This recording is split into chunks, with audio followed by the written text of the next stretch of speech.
E para njerë, Taulant Balla nuk ka luksin që të urdhëroj opozitën edhe të vendosi për opozitën. Taulant Balla dhe mazhoranca e ke treguar qartësisht që as nuk qëndron marrëveshjen e bëra, as nuk respekton kushtetutën dhe rregulloren dhe për ne qënia në komisione thjesht edhe vetëm për të shërbyer si fasad, pa pasur asnjë garanci që drafti që do të punohet në mënyrë të përbashkët nga komisioni do të jetë ai që do të votohet më pas në seancën plenare, na bën që të mos marrim pjesë në komisionin e reformës territoriale dhe në komisionin e reformës zgjedhore. Keni parasysh që Edi Rama ka të garantuar në kuvend 84 plus vota bashkë me Treshën e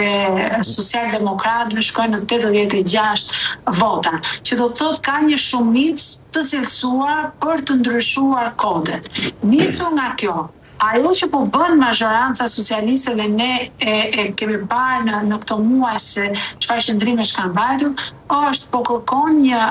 një fotografi, një frame për të thënë që ja dhe opozita është pjesëmarrëse dhe në fund për të kaluar atë draft që thotë e pranon sot Taulant Balla me zotën Figushi, ne kemi gati draftet tona, dhe t'jeni të bindur që ato draftet që kanë gati, ato do të bëjnë edhe sikur të marrin pjesë ne, edhe sikur mos marrin pjesë ne, sepse ata kanë votat aty. Në këtë aspekt ne do të merrim pjesë dhe do të marrim pjesë nëse ka garanci për opozitën që drafti i dakorcuar në komision do të ishte drafti që do të votohej në seancën plenare pa amendamente, pa shtesa apo pa drafte paralele. Për aq kohë sa ne thjesht funksionojmë për të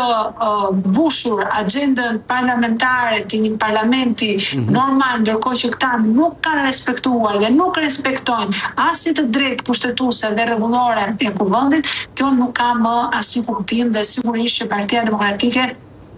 nuk do të marri pjesë në këto komisione. Ne qartësisht kemi draftet tona për reformën territoriale, për reformën zgjedhore, por sidomos për atë territoriale, e cila thjeshtësisht nuk është edhe një reformë politike, por duhet të jetë në shërbim të interesit qytetar, dhe do të zgjedhim qartësisht që këto draftet i bëjmë publike, të organizojmë të gjithë takimet e duhura me ekspertët e Këshillit të Evropës, të organizmave të cilat ndihmojnë Shqipërinë për autonominë vendore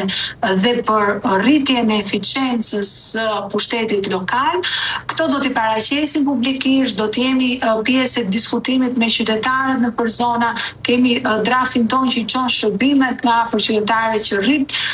numrin e bashkive, por ne nuk mund dhe nuk do të bëhemi fasad dhe një pseudo normalitet, ndërkohë që asgjë e propozuar nga opozita nuk merret, nuk është marrë dhe nuk do të merret parasysh. Unë e kuptoj shumë mirë argumentin dhe logjikën tuaj, por në finale,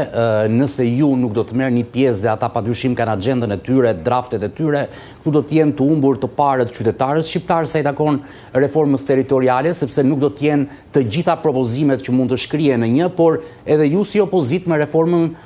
zgjedhore, besoj, do të keni minuset tuaja, se që mund të miratoj Partia Socialiste për zgjedhjet e ardhshme. Kjo që thoni ju do të bënte një sens nëse ne do të kishim mundësi që brenda këtyre komisioneve të ndryshonim diçka. Pra nëse ne realisht do të kishim që të ishim ata që do të ndryshonin sado pak apo do duhej domosdoshmërisht konsensusi jon për të kaluar draftet në seancën plenare. Arroganca e kësaj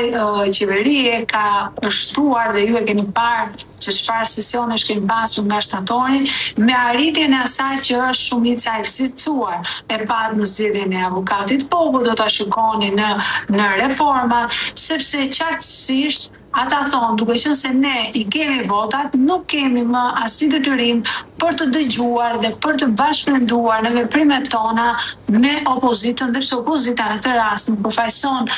thjesht deputetët atje, por përfaqëson vullnetin e shqiptarëve që i kanë votuar dhe kanë mbështetur edhe përkundrejt atij presionit të madh publike, kriminal e tjerë.